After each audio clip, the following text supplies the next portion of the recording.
أنفسنا ومن سيئات أعمالنا من يهده الله فلا مضل له ومن يضلل فلا هادي له وأشهد أن لا إله إلا الله وحده لا شريك له وأشهد أن محمدا عبده ورسوله يا أيها الذين آمنوا اتقوا الله حق تقاته ولا تموتن إلا وأنتم مسلمون يا أيها الناس اتقوا ربكم الذي خلقكم من نفس واحدة وخلق منها زوجها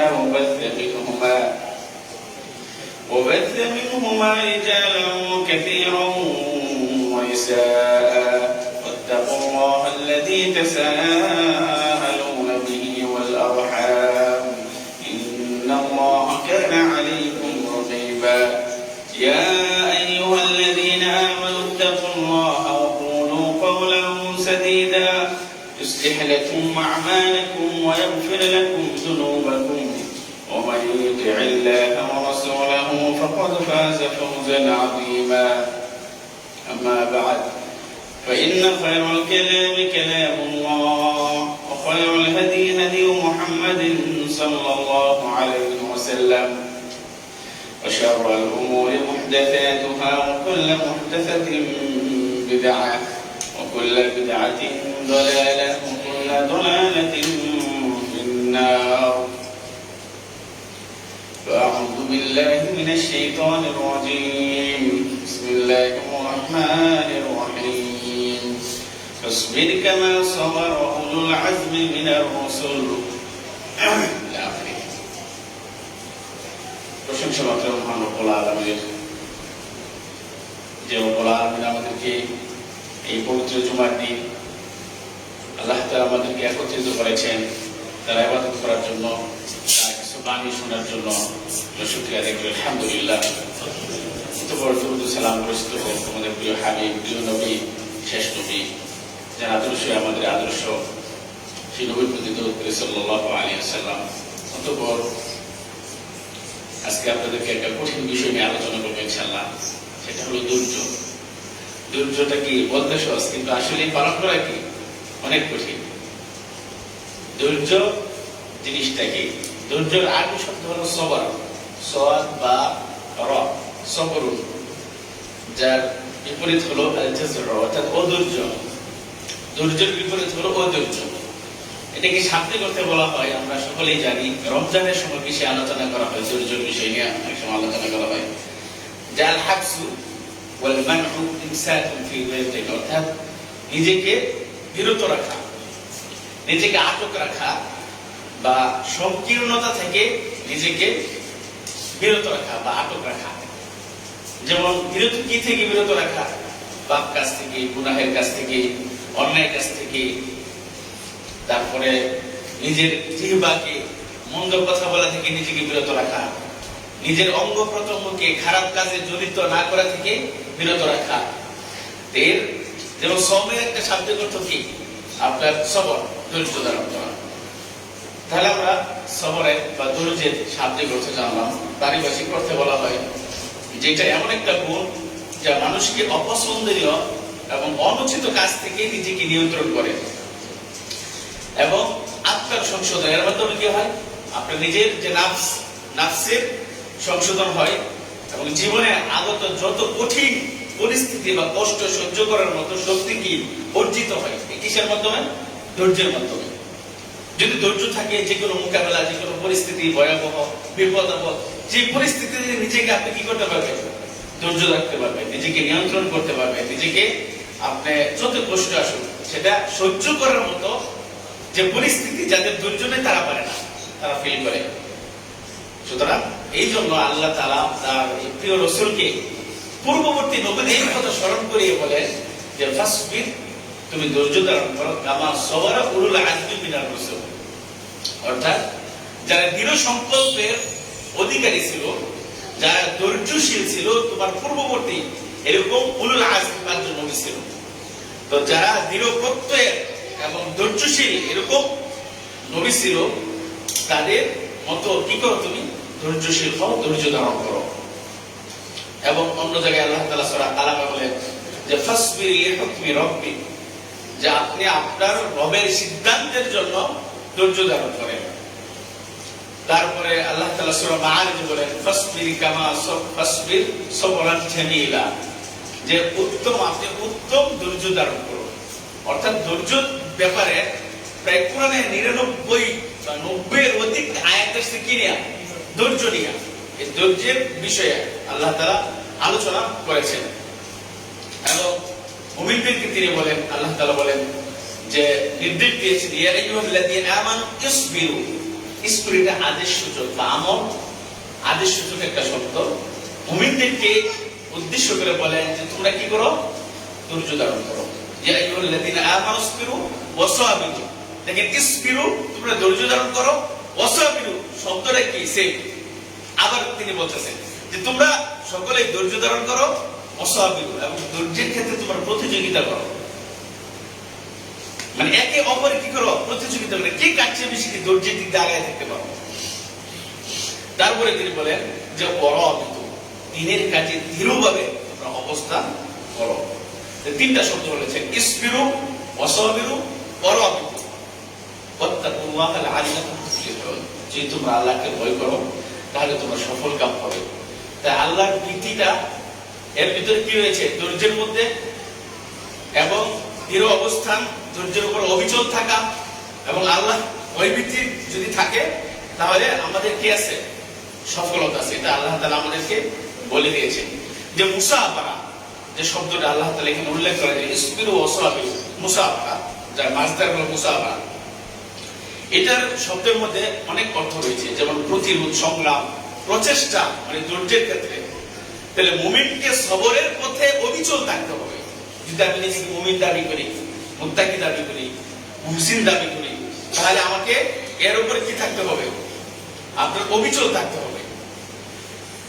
সম্মানিত উপস্থিতি, ধৈর্যটা আমরা 3 ভাগে ভাগ করতে পারি। ধৈর্যটা কয় ভাগে? 3 ভাগে বা 3টা ভাগে আলোচনা করতে পারি আমরা, যেটা অনেকেই আলোচনা করেছেন, অনেক মনীষীগণ।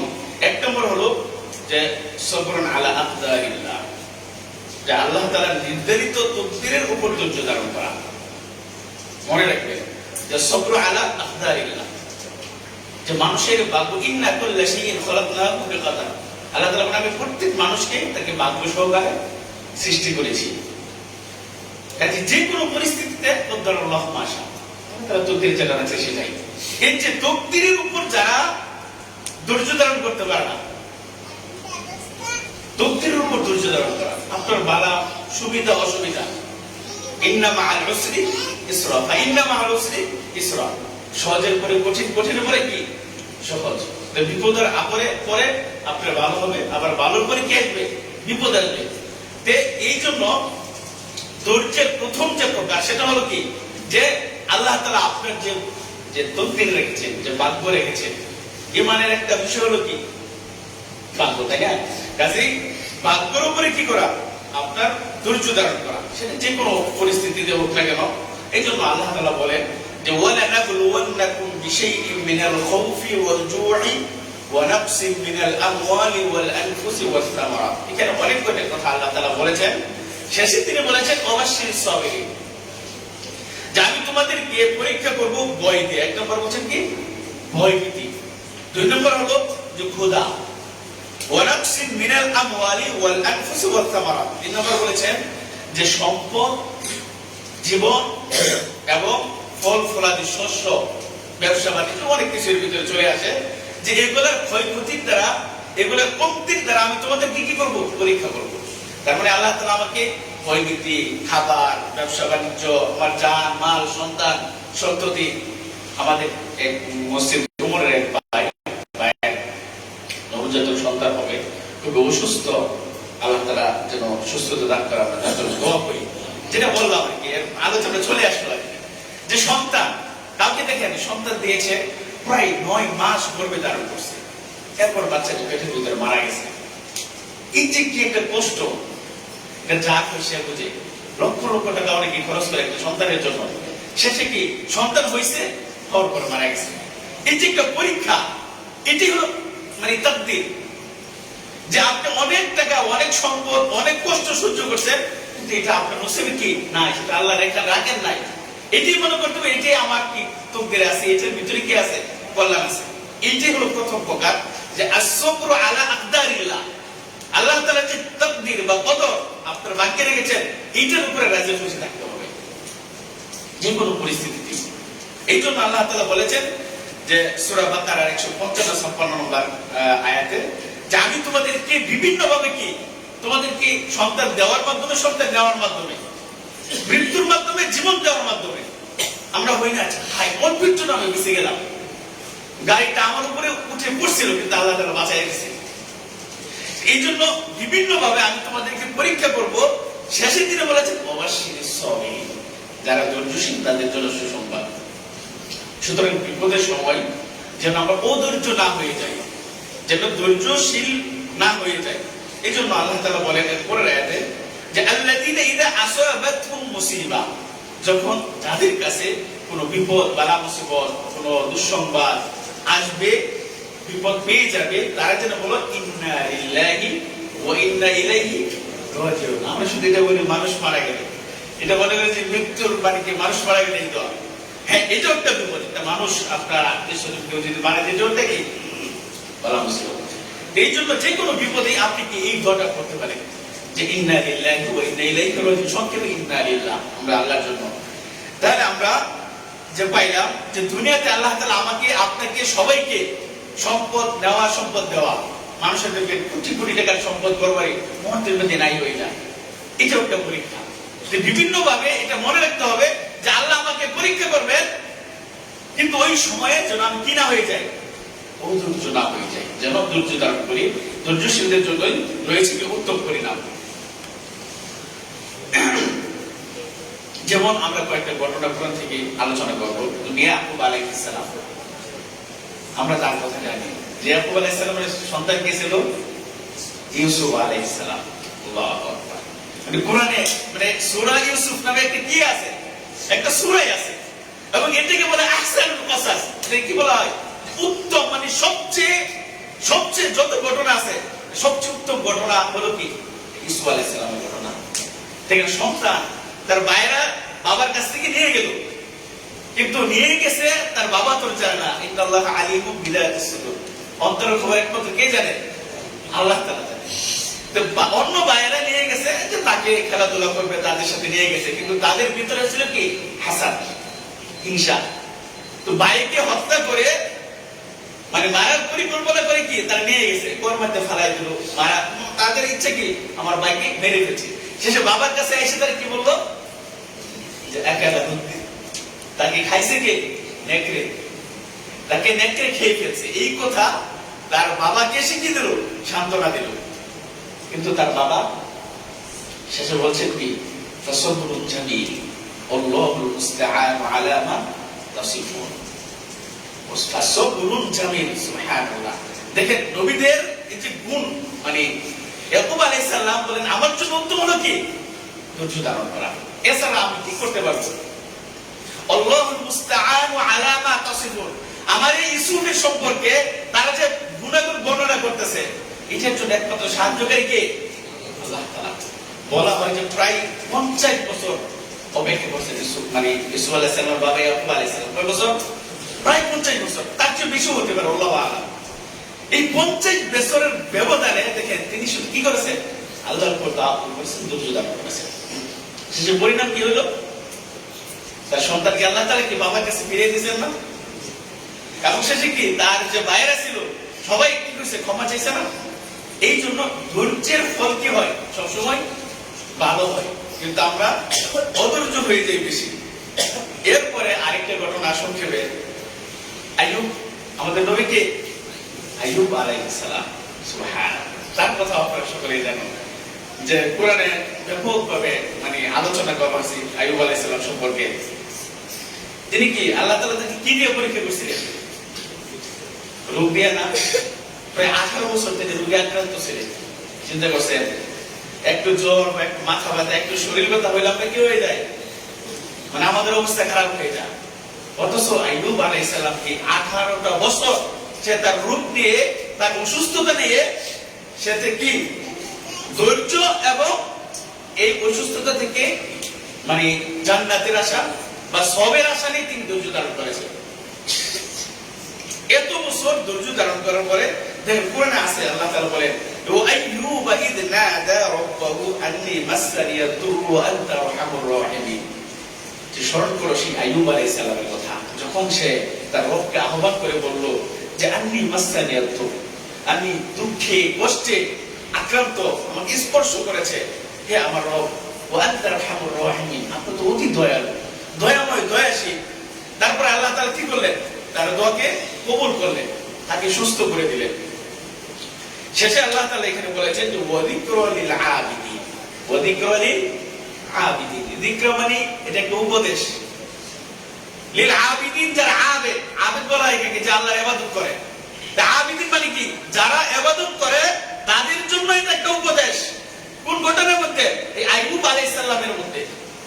তিনি যে এত বছর মানে অসুস্থ থাকা সত্ত্বেও ধৈর্য ধারণ করলেন, আল্লাহর উপর তাওয়াক্কুল করলেন, অধৈর্য হলেন না, তিনি তার ঈমানকে কি করলেন না, পরিত্যাগ করলেন না। তিনি তার এই অসুস্থতার উপর, তিনি তার তাকদীরের উপর কি করলেন? দেখেন, তাকদীরের উপর কি করলেন? তিনি ধৈর্য ধারণ করলেন যে আমার এটা তাকদীরে আছে।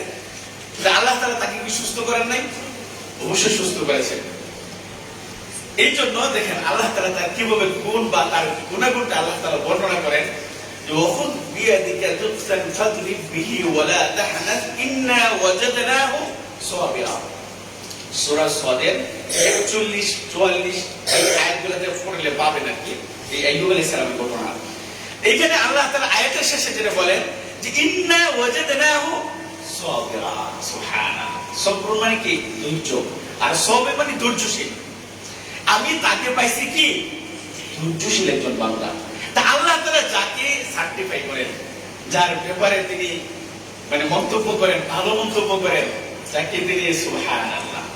আইয়ুব আলাইহিস সালাম সম্পর্কে আল্লাহ তাআলা বলেন ইন্না ওয়াজাদনাহু সাবিরা, আমি তাকে ধৈর্যশীল বান্দা হিসেবে পাইছি। নি'মাল আবদু ইন্নাহু আওয়াব।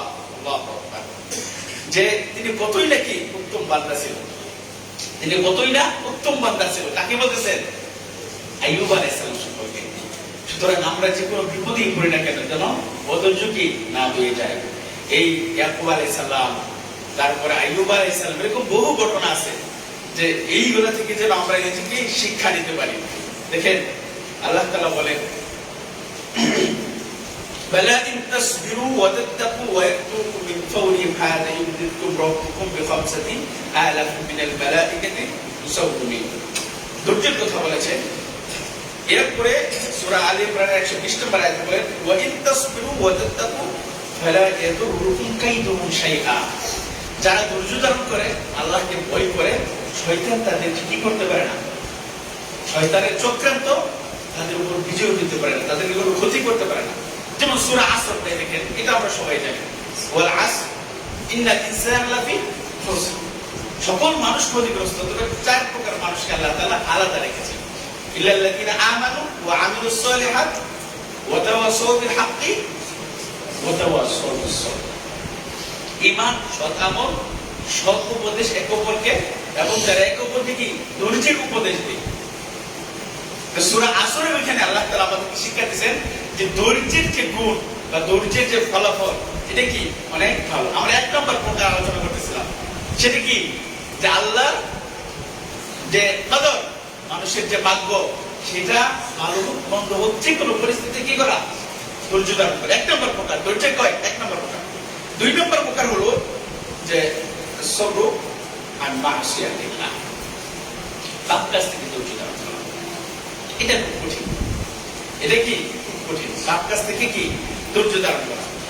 দেখেন অনেকে আমরা চোখ দিয়ে দেখি বর্তমান সময়ে হারাম হারাম কাজ করা, দেখা, শোনা একটু কি হয়ে গেছে, সহজলভ্য হয়ে গেছে।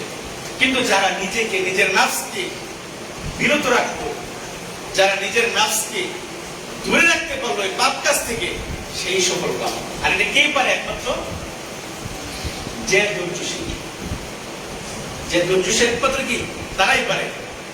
যেমন আমরা একটা ঘটনাই বলি, পাপ কাজ থেকে, নবীদের কাছ থেকে আমরা ঘটনা নেই। সূরা ইসু আলাইহিস সালামের ঘটনা আমরা নেই। ইসু আলাইহিস সালাম, তাই না? ইসু আলাইহিস ওয়ারাওয়াদাতুল লাতী ওয়া ফি বাইতিহা আন নাফসিহি ওয়া গাল্লাকাতিল আবওয়াবা ওয়া ক্বালাত হাইতা লাক ক্বালা মাআযাল্লাহি ইন্নাহু রাব্বি আহসানা মাসওয়া ইন্নাহু লা ইউফলিহুজ যালিমুন। ইউসুফ আলাইহিস সালামকে পাপ কাজ করার জন্য কে আহ্বান করেছিল? মিশরের যে আজিজে মিশর, আজিজে মিশরের যে স্ত্রী, সে ইউসুফ আলাইহিস সালামকে পাপ কাজ করানোর জন্য সে তাকে কি করছিল? আহ্বান করছিল। তারপরে তার মনের খায়েশ পূরণ করার জন্য সে তার দরজা বন্ধ করে দিয়েছিল। ওয়াকালা খাইতালাক, সে যখন তাকে আহ্বান করলো, ইউসুফ আলাইহিস সালাম কি বলছিলেন? মাআদাল্লাহ ইন্নাহু রাব্বি আহসানা মাসওয়ায়া। আল্লাহর কাছে আশ্রয় চেয়েছে। মানে আল্লাহর কাছে কি চেয়েছে? আশ্রয় চেয়েছে। আমরা জানি ইউসুফ আলাইহিস সালাম সুদর্শন একজন কি ছিলেন? পুরুষ ছিলেন। তো তিনি সুযোগ পাওয়া সত্ত্বেও তিনি আল্লাহর কাছে কি চেয়েছেন? আশ্রয় চেয়েছেন, পাপ কাজে জড়িত হন নাই। তারপরে আরো ঘটনা আছে যে তিনি শেষ পর্যন্ত কি করছেন?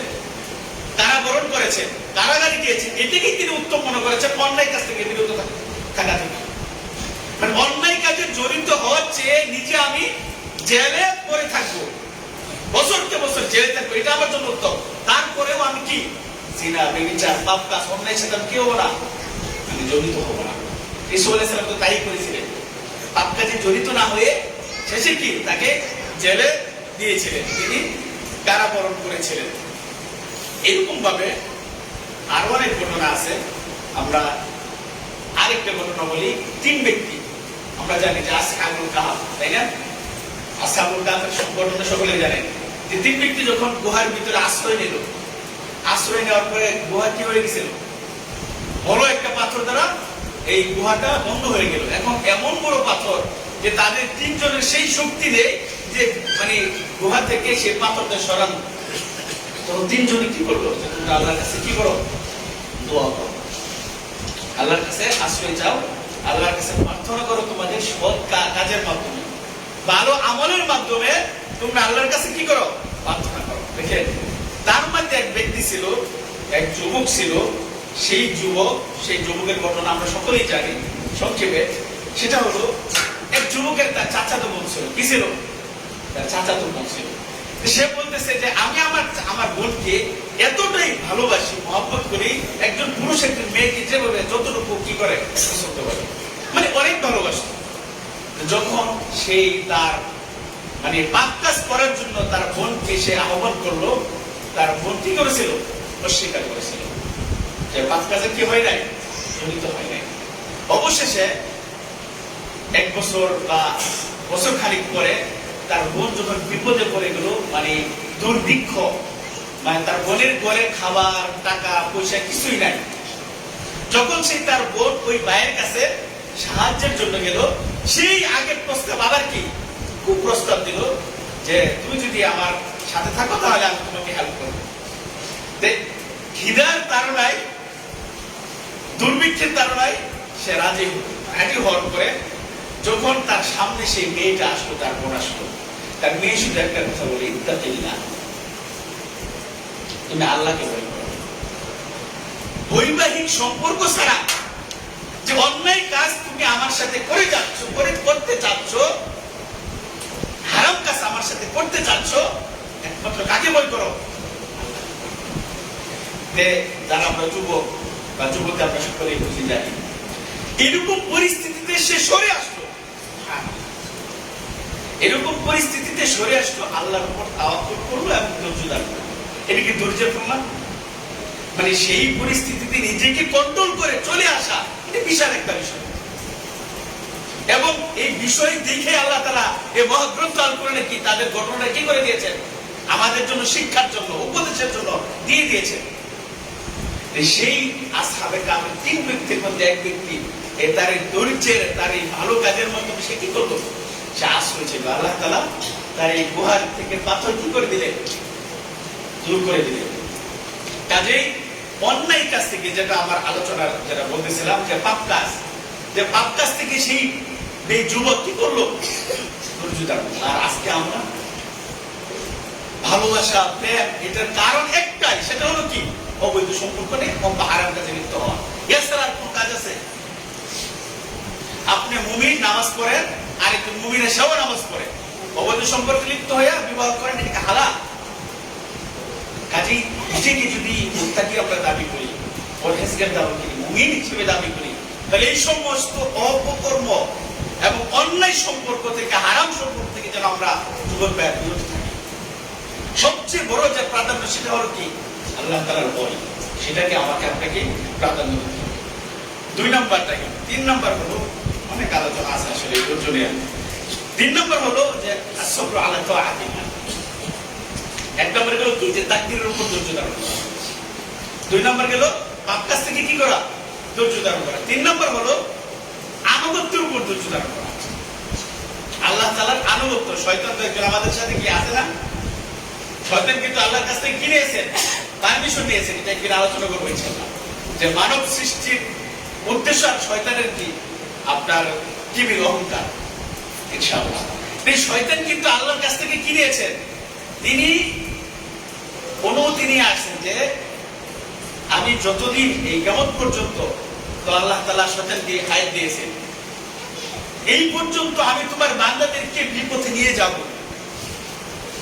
তাদেরকে সৎ পথ থেকে পাপ কাজের দিকে নিয়ে যাব, জাহান্নামের পথে নিয়ে যাব। একটা কথা মনে রাখবেন, যখন আপনি নামাজ পড়েন না, মনে করুন আপনি কার রাস্তায় আছেন? কারণ ভালো কাজ করা মানে কি? আল্লাহর পথে। আর আপনাকে ভালো কাজ থেকে দূরে রাখবে কে? দূরে রাখবে শয়তান। আপনি সালাত পড়লেন না, আপনি শয়তানের কাছে আছেন। আপনি পাপ কাজ করতেছেন, মনে রাখবেন এটা আমাকে কে করাচ্ছে?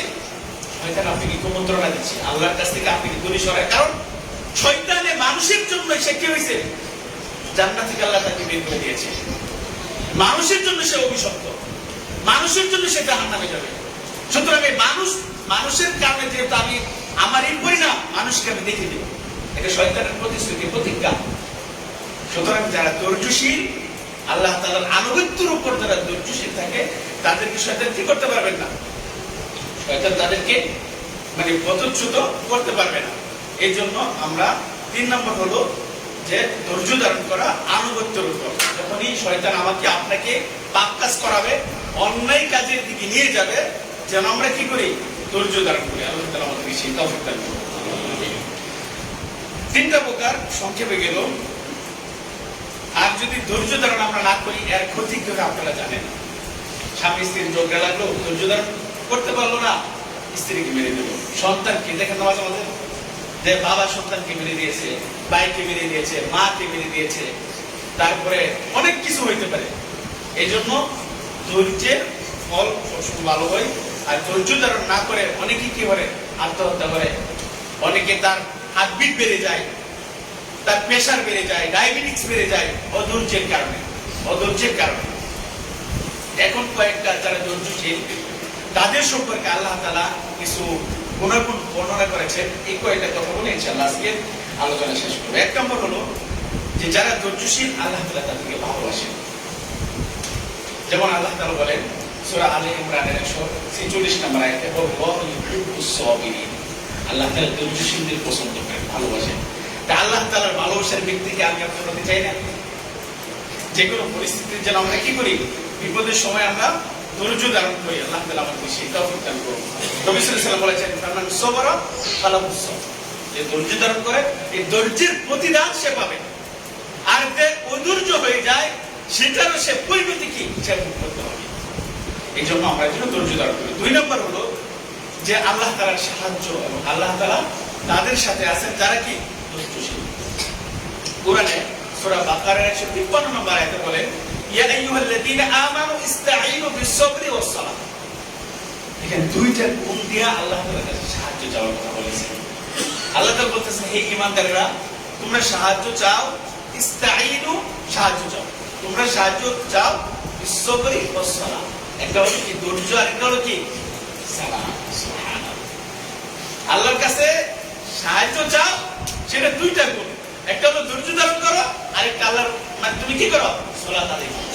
দোয়া করলাম, দোয়া করার পরে যেন আমরা কোনো অধৈর্য না হয়ে যাই, আমার তো কেন কবুল হচ্ছে না। ধৈর্য ধারণ করো। সুতরাং ধৈর্যের মাধ্যমে এরপর আল্লাহ তাআলা বলে যে ইন্নাল্লাহা মা'আস সাবিরিন। এটা আমরা সবাই জানি, ইন্নাল্লাহা মা'আস সাবিরিন। আল্লাহ তাআলা কাদের সাথে রয়েছে? ধৈর্যশীলদের সাথে রয়েছেন। সুতরাং আমরা যেন ধৈর্য ধারণ করি। সূরা বনী ইসরাঈলের আগের আয়াত যে আমরা সকলে জানি যে ওয়াইন আ'আকাবতুম ফা'আকিবু বিমিসলি মা উকিবতুম বিহি ওয়া লা ইন সাবারতুম লাহুয়া খায়রুল লিস-সাবিরিন। প্রতিশোধ না নিয়ে আল্লাহ তাআলা বলেছেন যে তোমরা প্রতিশোধ না নিয়ে যদি কি করো, ধৈর্য ধারণ করো, এটাই ধৈর্যশীলদের জন্য, তোমাদের জন্য কি উত্তম। আমরা যেন ধৈর্য ধারণ করি। 3 নাম্বার হলো যে যারা ধৈর্যশীল তাদেরকে আল্লাহ বিনা হিসাবে তাদেরকে কি মানে হিসাব ছাড়া তাদেরকে কি দিবে? তাদেরকে পুরস্কার দিবে। যেমন ইন্নামা ইউওয়াফাস সাবিরুনা আজরাহুম বিগাইরি হিসাব। বিগাইরি হিসাব মানে কি? হিসাব ছাড়া, হিসাব করে না, পকেট থেকে টাকা বের করলে না দেখে দিয়ে দিবে।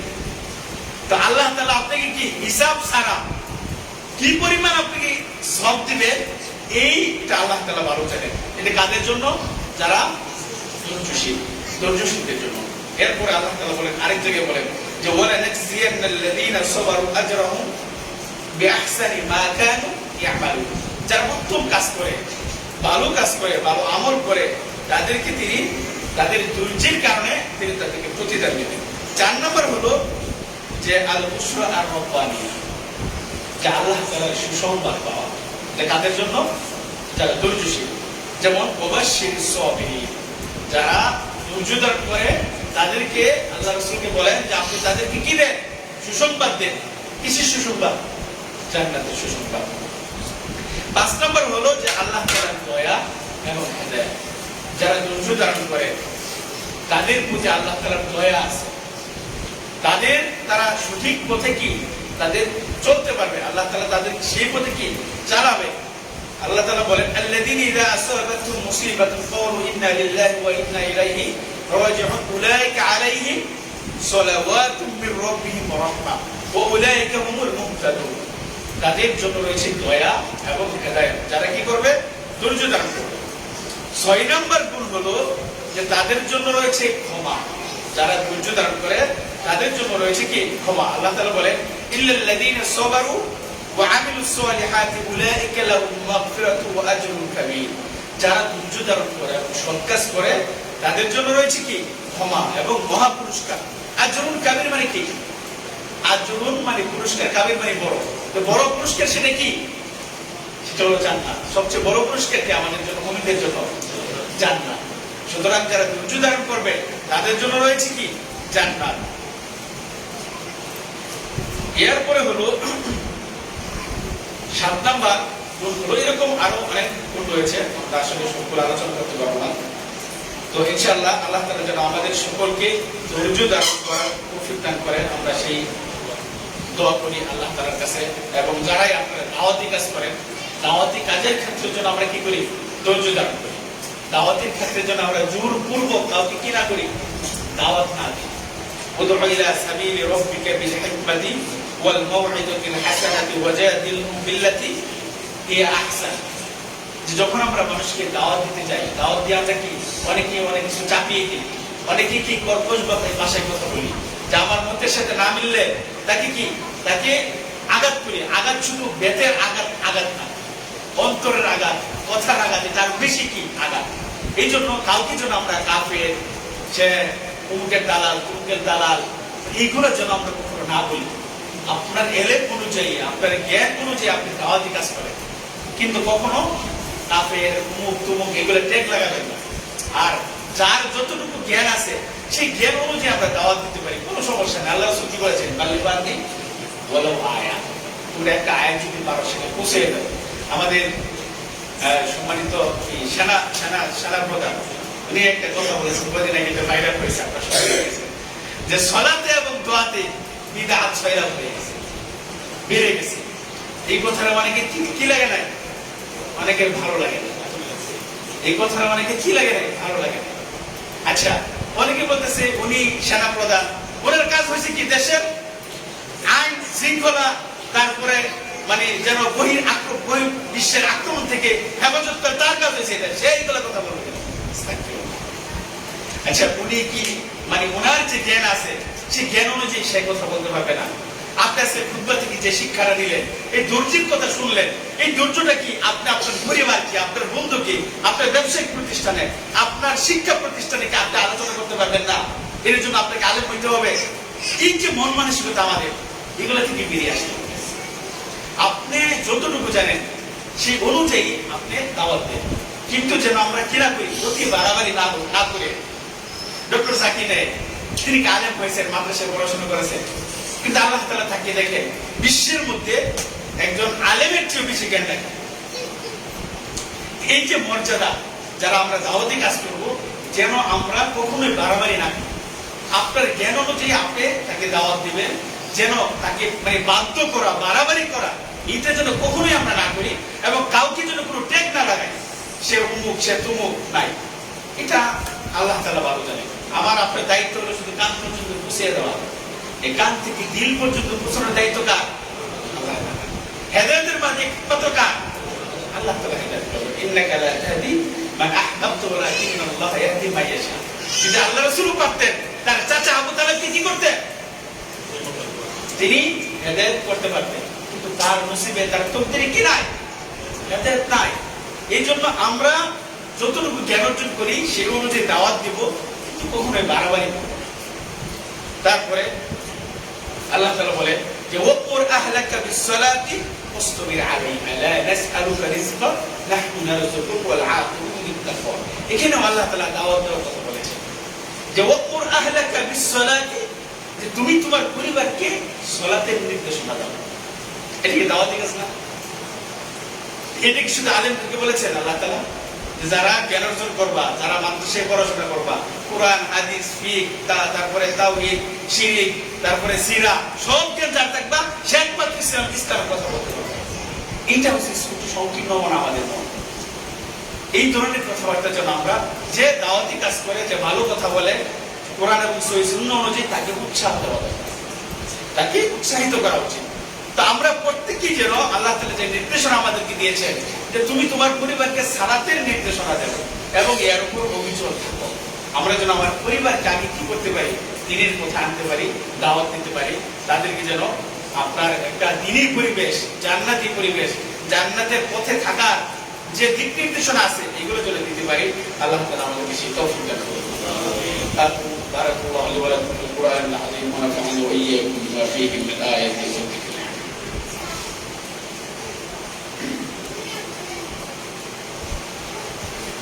إن الحمد لله نحمده ونستعينه ونستغفره ونعوذ بالله من شرور أنفسنا ومن سيئات أعمالنا. من يهده الله فلا مضل له ومن يضلل فلا هادي له. وأشهد أن لا إله إلا الله وحده لا شريك له وأشهد أن محمدا عبده ورسوله.